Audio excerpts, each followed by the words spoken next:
Alright. What's up, guys? How y'all doing? It's Iconic Gamer, and today we are playing a surgery game. So basically, we're going to perform surgery. Kinda. A colonoscopy. Yeah, this is not gonna go good. Oh boy. Butt surgery, basically. Virtual blah blah blah, sponsored by blah blah blah. Surgery Squad. Hello, and welcome to Surgery Squad's virtual colonoscopy. Hi. I'm Dr. Jeff, and I will be guiding you through this colon today. Also known as the large intestine, the colon is responsible for the final stages of the digestion. It absorbs remaining water and electrolytes from indigestible food, accepts and stores food remains that weren't digested in the small intestine, and eliminates solid waste from the body. A colonoscopy allows your doctor to view inside your entire colon using a device called an endoscope. As the scope moves into your colon, your doctor views the output on a monitor to check for growths or polyps. What the fuck is that? There are several parts to the colon. The cecum ascending, the transverse, the descending, and the sigmoid. A colonoscopy can check each one of these areas. The one thing about having a colonoscopy is that a doctor can find polyps and remove them immediately. This is the most effective way to prevent the development of colorectal cancer. However, you'll need to cleanse your colon 24 hours before the test by taking laxatives or performing a fleet enema. Also, use of the endoscope might accidentally tear the colon walls and cause bleeding. Plus, you'll need to be sedated during the exam, which should take about 30 minutes or longer if any polyps are found. We have a 53-year-old female waiting for her colonoscopy. A female? Let's get scrubbed and take care of this. A female? Our patient is lying on her left side, knees drawn up to her stomach. She's wearing a gown, and we have a sheet draped over her. Let's set her up with an IV drip of the sedative. It says, interact. Click the vein to sterilize the area. I'm sterilizing it, right? There we go. Nice and clean. Look at that big vein right there. Oh, God. Insert it in the vein. Yep. Got it. There we go. Nice and easy. Now we got the tube. Great. Now we'll wait a few minutes for the sedative to take effect.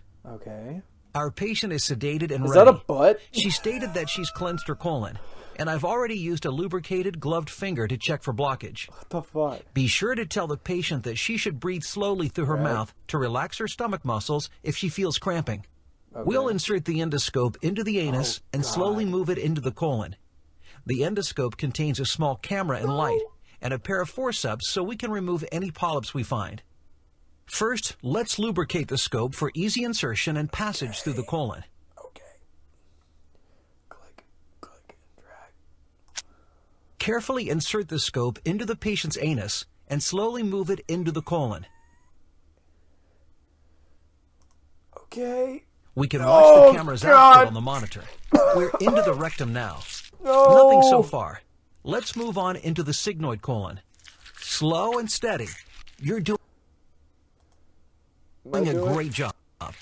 Descending colon's next. Now's a good time to remind our patient to breathe slowly through her mouth as we do the exam. Oh, God. This is gross. This is fucking gross. Oh, my God. All right, let's move into the transverse colon. Here we go. Uh-oh, looks like we've got a small polyp in the transverse colon.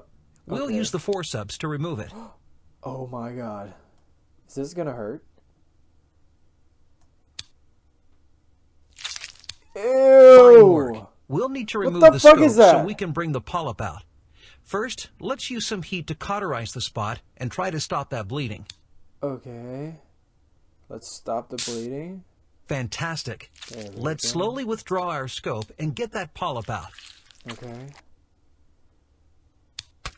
Let's go back in to check the rest of her colon. Oh, do I have to do it? Remember the name of the colon where we found the polyp? Yeah. That's right. The transverse colon. So gross. Yeah, that's right. Yeah, I was paying attention. I wasn't totally grossed out, you know. God. Oh, this is gross. My ears hurt. Oh, my ears. Ew. Oh, my ears. My ear holes. I'm sorry, guys. For your ears, too. God damn. Back in the transverse colon now. Everything's looking fine, and you're doing a great job. Yeah, okay. Now's also a good time to remind our patient to breathe through her mouth slowly. Breathe through your Moving now mouth. into the ascending colon. And there's another one. Let's take it out the same way we did the other. Okay. Let's do this. There we go. And heat it.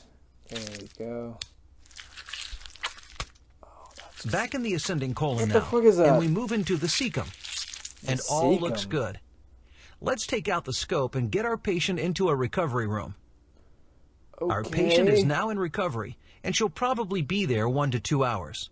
She might feel bloated or need to pass gas. And since we removed 2 polyps, she'll probably have a small amount of blood in her stool. We'll also do a biopsy on the polyps. She should call her doctor immediately if she has heavy rectal bleeding, lower abdominal pain, develops a fever, feels dizzy, vomits, or experiences swelling in her abdomen. I'm feeling like vomiting. Well, good news. The biopsy showed our patient's polyps were benign. Since she's in her 50s and there were polyps found, she should have a colonoscopy every year. You did a great job today.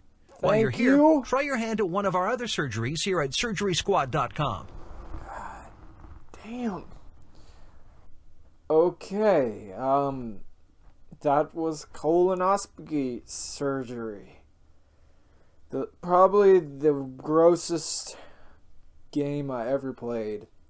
If you guys want me to play more of these surgery games, comment down below. God damn, this is just gross. But anyway, I'll see you in the next one. Bye.